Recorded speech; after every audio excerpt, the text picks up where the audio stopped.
السلام عليكم ورحمة الله وبركاته، أهلا بيكم في حلقة جديدة من قناتكم بي كوين. النهارده هنتكلم معاكم عن ثلاجة مميزة جدا بيكون موديلها 48 جي من شركة شارب. ثلاجة قوية جدا فيها كل الإمكانيات، موجودة هنا في معرض يعقوب للأجهزة الكهربائية.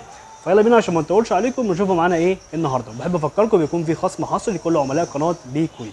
ده كده بيكون شكل الثلاجة، بتكون أسود في حتة نبيتي كده، طبعا بتكون بلازما، طبعا بتكون ديجيتال،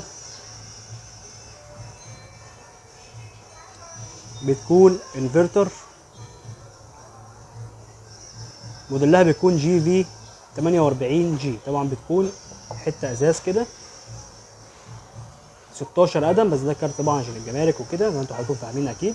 بيكون اعلى قطاع سلك الكهرباء 39 كيلو واط، ضمان توشيبا العربي 10 سنين. طبعا ايه بتاعتها بتكون بيلت ان. ده كده بيكون شكل الديب فريزر من جوه، بيكون فيه رف، طبعا ده بيتشال عشان يوفر معانا مساحه. ده بيكون فيه رفين هنا. ثلاجه مميزه جدا وقويه جدا. ده كده شكل التلاجة من جوه، يكون في رف الخضار واللحمه، طبعا هايبرد كولينج سيستم، توزيع الهواء البارد في جميع انحاء التلاجة. بيكون 1 2 3 رفوف ازاز طبعا مقاومين للكسر، وبيكون في صندوق حته واحده بس مقسمينه من جوه، ممكن نشيل عادي التقسيمه دي.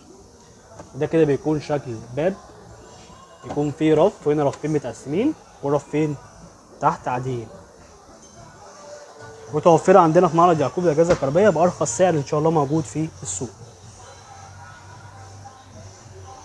كده خلاص حلقتنا النهارده كنا فيها عن ثلاجه شارب اللي هي بتكون ديجيتال. يا رب تكون الحلقه عجبتكم، نشوف حلقات جايه كتيره بيكون في خصم حصري لعملاء قناه بي كوين.